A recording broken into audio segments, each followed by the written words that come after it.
ঘরের বউটা যদি ভালো হয় তাহলে একজন বেকার পুরুষও প্রতিষ্ঠিত হয়ে পড়ে, আর ঘরের বউটা যদি খারাপ হয় তাহলে একজন প্রতিষ্ঠিত পুরুষ মানুষও চোখের পলকে ধ্বংস হয়ে যেতে পারে। হ্যাঁ, ছেলেদের জন্য বউটা আসলেই ম্যাটার করে। ঘরের বউটা যদি ভালো হয় তাহলে দেখবেন একজন বেকার পুরুষও ধীরে ধীরে সফলতার দিকে এগিয়ে যাচ্ছে, কারণ একজন জীবন সঙ্গিনী শুধুমাত্র পাশেই থাকে না, বরং তার অদৃশ্য শক্তি দিয়ে স্বামীর সকল হতাশাগুলো দূর করে তাকে সফলতার দিকে নিয়ে যায়। স্বামীকে ধৈর্য দেয়, সাহস যোগায়, তার খারাপ সময়গুলোতে ধৈর্য ধরে তার পাশে থেকে সেই সময় মোকাবেলায় সাহায্য করে। ফলে ছেলেরা ভেতর থেকে অন্যরকম একটি শক্তি অনুভব করে, আর এই শক্তি তাকে ঠেলে সফলতার দিকে নিয়ে যায়।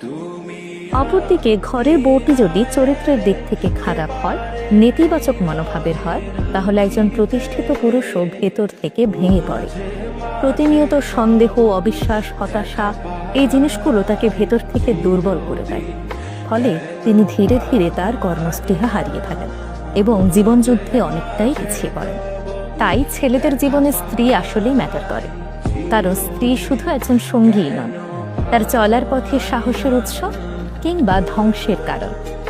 একটি সম্পর্কের সৌন্দর্য তখনই ফুটে ওঠে যখন একজন আরেকজনের শক্তি হন।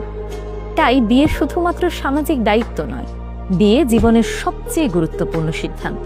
তাই এমন একজনের হাতেই নিজের ভবিষ্যৎ তুলে দেবেন যাকে আপনি বিশ্বাস করতে পারেন।